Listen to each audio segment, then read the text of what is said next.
Chrysler basically invented the minivan category back in the 1980s, and for decades they ruled the market. But more recently, competitors from Toyota and Honda have surpassed them. After bankruptcy, restructuring, and financial involvement from Fiat, Chrysler was able to redo a lot of their models, including their minivans. We purchased this Town & Country Touring to see how they did. Let's take a look.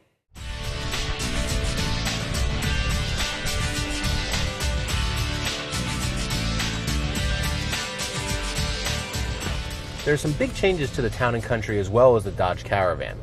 The biggest is the new 3.6-liter V6.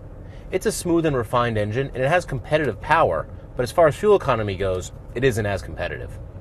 The 6-speed automatic transmission is tuned to maximize fuel economy by holding onto gears longer. But that means that the downshifts are a bit slower, and you really have to push down the gas pedal to accelerate. Another big change is in ride and handling. The updated minivans are more composed now, and they don't float down the road. And the suspension does a pretty good job of smoothing out the bumps. And the van's really quiet inside. They don't have the road noise that plagues their competitors. Handling is sound, but it isn't that agile, even by minivan standards. The steering effort has a nice heft to it, but it's still a bit vague. And cornering grip is so-so, particularly as speed builds.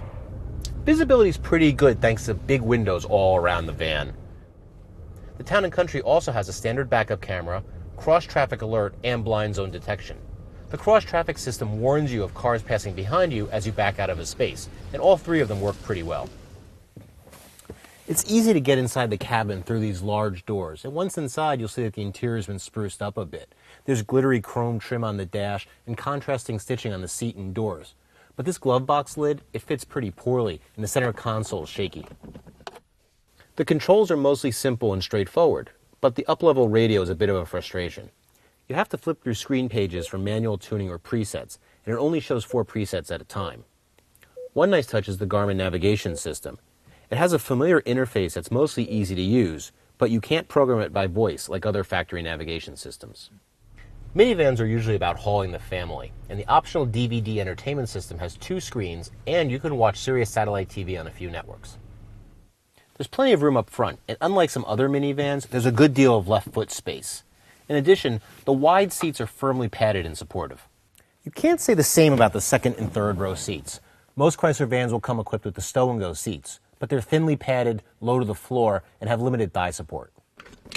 They're designed that way so they can easily fold into the floor. This way you don't have to wrestle seats out to maximize cargo room. And when they're raised, there's a great big storage space underneath.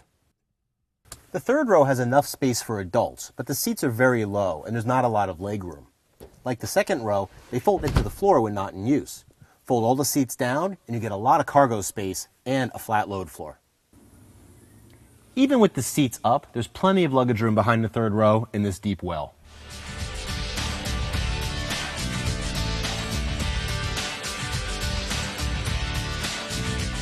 So Chrysler has definitely improved their minivans. They have a comfortable ride and a quiet, well-equipped interior. But the van that once dominated the category still trails the best in the class.